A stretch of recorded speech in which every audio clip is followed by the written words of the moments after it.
Tips number 3 sa mga receiver.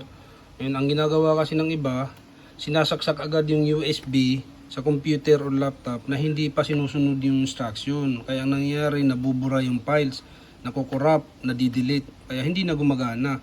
Kaya ito, sasample lang ko kayo. Halimbawa ito, yan, receiver tayo. Wait lang, isa yung eksakto natin.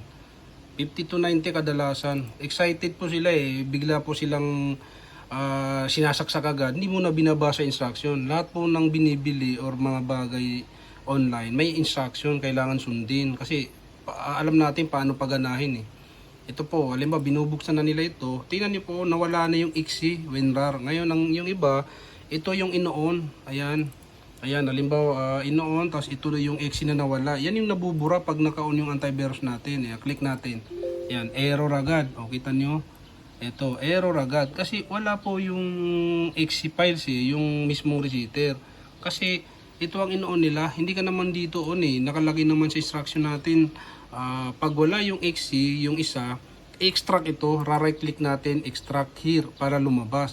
Pero hindi muna natin extract kasi ang naka-on pa yung antivirus ko, kaya kita nyo hindi gumagana or nabura yung isang files kaya wala na. Ito yung iba kasi dito ino-open, dino-double click tapos ito yung niraran. Hindi po ito, in-extract po ito, backup nakalagay dyan sa instruction.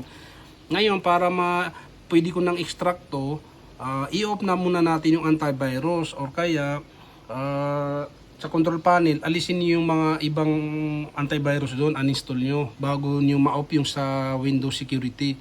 Kaya yun, pupunta tayo sa search, titingnan natin yung antivirus ko. Yan, kahit Windows Security lang. Yan, yun na. Ayan, naka-on. Yan, ito yung built-in natin na hindi nabubura, hindi na uninstall. Pero minsan kasi hindi lumalabas to kasi may iba tayong antivirus nasa control panel, alisin nyo. Nasa yun, control panel natin, uninstallin nyo. Ngayon try natin i-off ko to. Ayan, off, off, off, off. Ayan, na-off na. Di balik na tayo rito. Ayan. Yung iba, hindi ka po papasok dito, kailangan yung i-extract yan.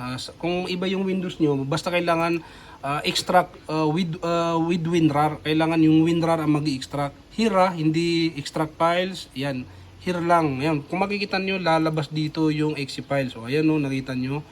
Ayan, pag niran natin yan, kung bago kayo bumili, hingi ng password yan. Ayan naman yung password. Ayan, copy-paste nyo lang. Kung ito, lumabas na yung natin. Diba? Ganun lang, tapos piliin nyo yung 3210, 5290. Dito naman nakakatalo. Yung iba wala